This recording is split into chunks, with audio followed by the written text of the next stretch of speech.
کہ درود ایک ایسا وظیفہ ہے جو کسی صورت میں رد نہیں ہوتا. چونکہ ہم یہ کہتے ہیں اے اللہ اپنے پیارے نبی پر رحمت نازل فرما، وہ تو پہلے ہی فرما رہا ہے، تو ہم کہیں یا اللہ اپنے نبی پہ رحمت نازل فرما، تو کیا اللہ فرمائے گا کہ میں نہیں فرماتا؟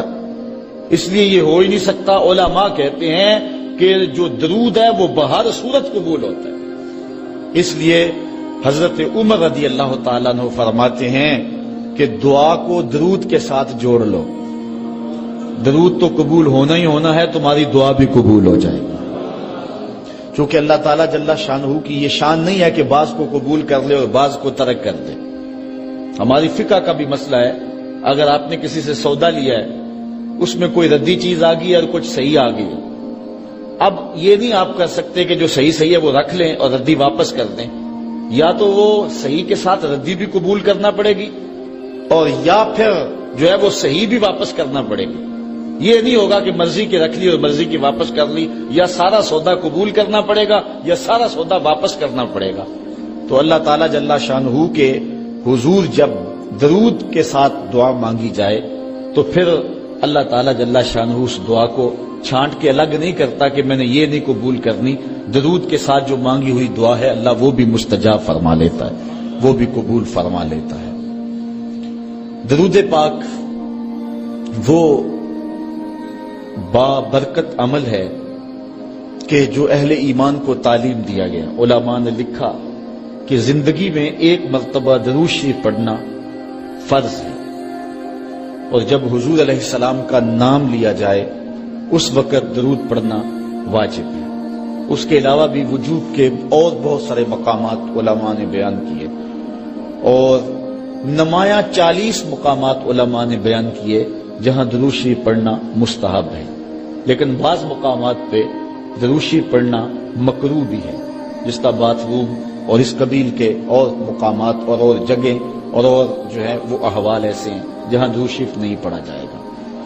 باقی درود شریف وہ بابرکت وظیفہ ہے، وہ مقبول بارگاہ عمل ہے کہ جس کو جتنی بار مرضی پڑھو، ایک تو طبیعت میں اکتاہٹ نہیں ہوتی، انسان تھکتا نہیں، اور دوسرا اس عمل کی برکتیں اتنی ہیں، اس کا ثواب اتنا ہے کہ حضور نبی رحمت صلی اللہ علیہ وسلم کا فرمان حضرت ابو ہریرہ رضی اللہ تعالی عنہ سے سماعت کر لیجئے کہ حضور علیہ السلام نے ارشاد فرمایا من صلی علیہ صلاۃ واحدۃ صلی اللہ علیہ عشرا، جو میرے اوپر ایک مرتبہ درود پڑھتا ہے اللہ تعالیٰ اس پہ 10 رحمتوں کا نزول فرماتا ہے. یہ اس بابرکت وظیفے کا نتیجہ ہے جو بندہ مومن کو نصیب کر دیا جاتا ہے. دوسری روایت حضرت انس بن مالک رضی اللہ تعالی عنہ سے مروی ہے ان النبی صلی اللہ علیہ وسلم قال من ذکرت عنده فلیصلی علی ومن صلی علی مرۃ صلی اللہ علیہ بها 10. حضور نے فرمایا کہ جس شخص کے سامنے میرا ذکر کیا جائے اس کو میرے پہ درود پڑھنا چاہیے، اس لیے کہ جس نے میرے اوپر ایک مرتبہ درود پڑھا اللہ تعالیٰ اس پہ 10 رحمتیں نازل فرماتا ہے. علماء نے ایک بڑی خوبصورت بات لکھی، وہ کہتے ہیں کہ اصل درود پڑھ کر کے اپنے لیے رحمتیں طلب کرنا ہوتا ہے رب سے، کیونکہ مصطفیٰ کریم علیہ الصلوۃ والسلام ہمارے درود کے محتاج ہے. بندہ کہ میں درود پڑھ رہا ہوں، جب ہم نہیں تھے اس وقت بھی مصطفیٰ پہ درود پڑھا جا رہا تھا. جب کائنات کو خلق وجود بھی نہیں دیا گیا تھا مصطفیٰ پہ درود اس وقت بھی پڑھا جا رہا تھا. تو یہ ہم اپنی سعادت مندی حاصل کرتے ہیں.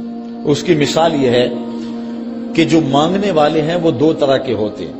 سورۃ الفاتحہ کی تفسیر میں نے مختصر بات آپ کے سامنے اس عنوان سے رکھی تھی. ایک وہ ہے کہ جو ڈائریکٹ دروازے کو دستک دے کے صاحب خانہ سے مانگتے ہیں، صاحب خانہ اپنی توفیق کے مطابق اس کو دے نہ دے اس کی مرضی. اور مانگنے والوں کا ایک اور طریقہ ہوتا ہے کہ وہ مانگتے نہیں، کسی شخص کے دروازے پہ کھڑے ہو کے اس کو دعائیں دینے لگتے ہیں، تیرے بچوں کی خیر، تیرے والدین کی خیر، جہاں دادے پر دادے سے شروع ہوتے ہیں اور نیچے نسل تک آتے ہیں. تو وہ جب دعائیں مانگ رہے ہوتے ہیں تیرے خاندان کی، تیری جد کی خیر، تو گھر والا سمجھتا ہے جو ہمیں دعائیں دے رہا ہے اصل خود خالی جھولی لے کر آیا ہے، یہ کچھ مانگنا چاہتا ہے۔ تو کوئی شخص اللہ کی بارگاہ سے مانگنا چاہے، اللہ تو اولاد سے پاک ہے، تو اس کے محبوب کی خیر مانگو، اللہ تعالیٰ ایک بار خیر مانگو گے 10 رحمتیں جھولی میں ڈال دے۔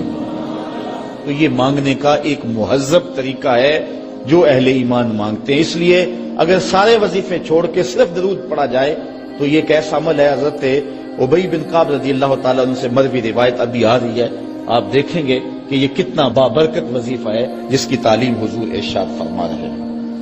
حضور علیہ السلام کا ایک اور فرمان سنیے جس کو امام طبرانی نے اپنی موجم میں روایت کیا ہے۔